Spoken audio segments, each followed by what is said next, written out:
Hello friends, তোমরা সবাই কেমন আছো? আশা করি ভালো আছো। আমিও খুবই ভালো আছি। তোমাদের সঙ্গে চলে আসলাম আজকে আমি ব্লগ ভিডিও।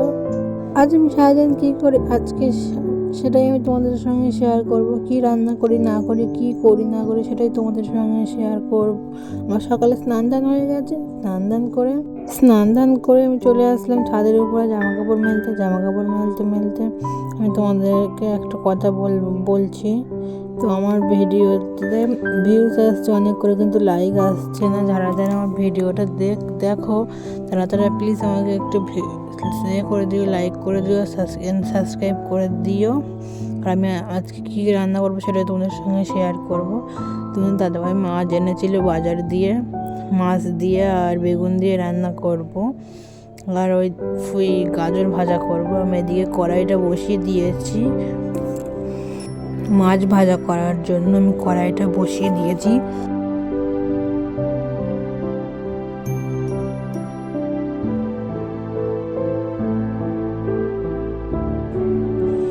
মাছ দিয়ে দিচ্ছি আর আমি কেমন দৌড়ে দৌড়ে পালাচ্ছি দেখো।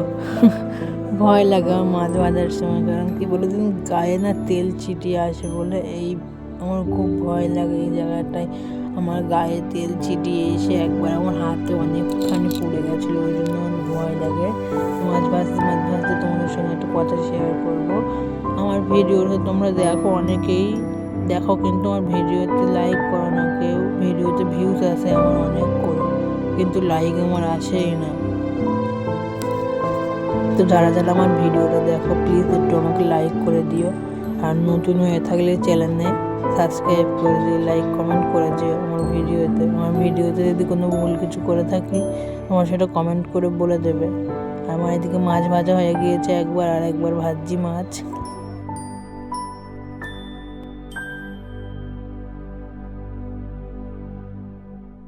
এদিকে মাছ ভাজা কমপ্লিট হয়ে গেছে। আমি খুন্তি দিয়ে তোলার অনেক চেষ্টা করছিলাম, জানো, উঠছিল না বলে। তারপরে আমি অফ করে ক্যামেরাটা দুটো একসাথে তোলার চেষ্টা করছিলাম, দুটো একসাথে উঠে বলে তারপর আমি লাস্টে একটা একটা করে তুললাম।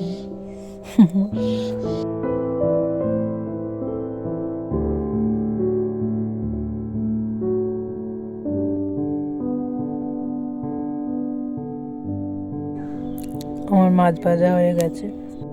মাছটা ভেজে আমি এইদিকে গাজরটা কেটে নিচ্ছিলাম। আর তোমাদের দাদাভাই চলে আসছিল ভাত খেতে। সকালে ডাল আর আলু ভাজা হয়েছিল, সেটাই তোমাদের দাদাভাইকে দিয়েছি। তোমার দাদাভাই খেয়ে নিল। আর এটা এখন আমি রান্না করছি দুপুরের রান্না। বেগুন কাটছি, বেগুন দিয়ে আর ওই মাছ ভাজা হয়েছে, ওই মাছ দিয়ে আর বেগুন দিয়ে আলু দিয়ে ঝোল করব। বেগুনটা অনেকে ছাড়ায় না, কিন্তু আমার যেন ছাড়ালেই ভালো লাগে। না ছাড়ালে না বেগুনগুলো ভেসে থাকে, ভালো করে সিদ্ধ হয় না।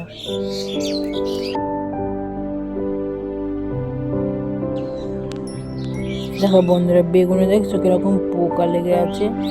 বেগুনটাকে বাদ দিয়ে দিয়েছি, অনেকটা ফেলে দিয়েছি। বেগুনটা নেওয়া গেল না বলে ওই জন্য ফেলে দিয়েছি।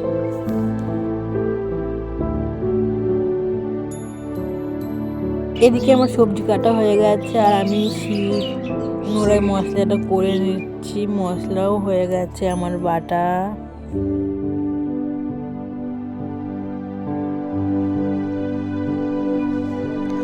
গাজরটা ভেজে নিচ্ছি। গাজর ভাজা বসিয়ে দিয়েছি অনেকক্ষণ। ভাজা হয়ে এসছে অনেকটাই। গাজরটা ভাজা হয়ে গেছে, এই যে লাভিয়ে রেখে দিয়েছি সাইডে। আর যা তেল দিয়েছি ওইটা একটুখানি তেল দিয়েছি, আর একটুখানি তেল দিয়ে পেঁয়াজ লঙ্কা আর টমেটো দিয়ে দিয়েছি।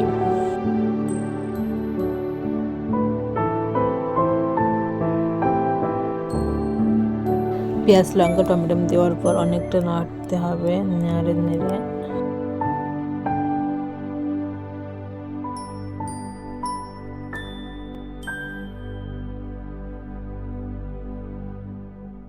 নেড়ে নেড়ে অনেকটা ব্রাউন শেপে আসার পর আমি আদা রসুনের পেস্ট দিয়ে দিয়েছি। অনেকক্ষণ দিবার, এই মশলাটা অনেকক্ষণ ধরে কষিয়ে নিতে হবে। তো আমি এই ব্লগটা শেয়ার করছি বলে তোমরা ভেবো না কেন আমি রান্নার রেসিপি শেয়ার করছি।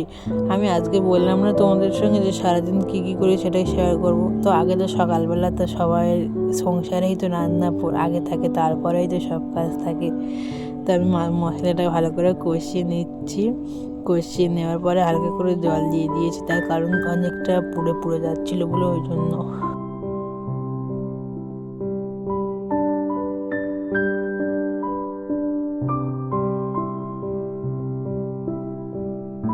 মশলাটা কষানো কমপ্লিট হয়ে গেছে। এবারে বেগুন আর আলুটা আমি দিয়ে দেবো। কেটে রাখা বেগুন আলু ধোয়া হয়ে গেছে, আমি এবার কড়াইতে দিয়ে দিলাম কেটে রাখা বেগুন আর আলু। নাড়াচাড়া করার পর এইরকম কালার চলে এসছে।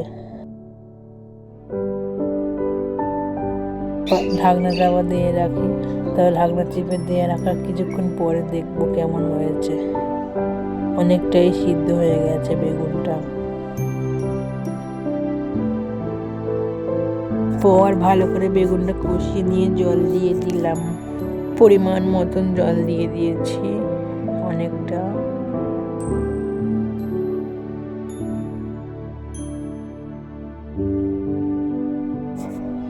ঝোল দিয়ে দিয়েছি অনেকটাই। এবার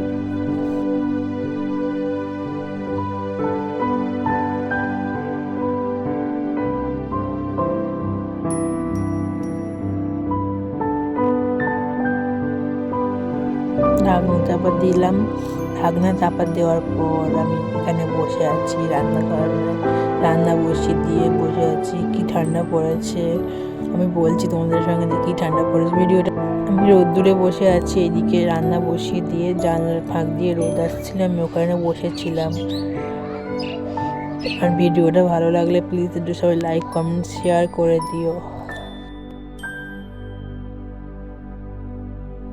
তোমাদেরকে আমি দেখাচ্ছিলাম হাত দিয়ে, খুব সুন্দর হয়েছে মাছের রান্নাটা, তরকারিটা। তোমরা মাছ ভাজার সময় দেখলে 5 পিস, আর এখন দেখছো 4 পিস। তার কারণে তোমার দাদাভাই একটা খেয়ে নিয়ে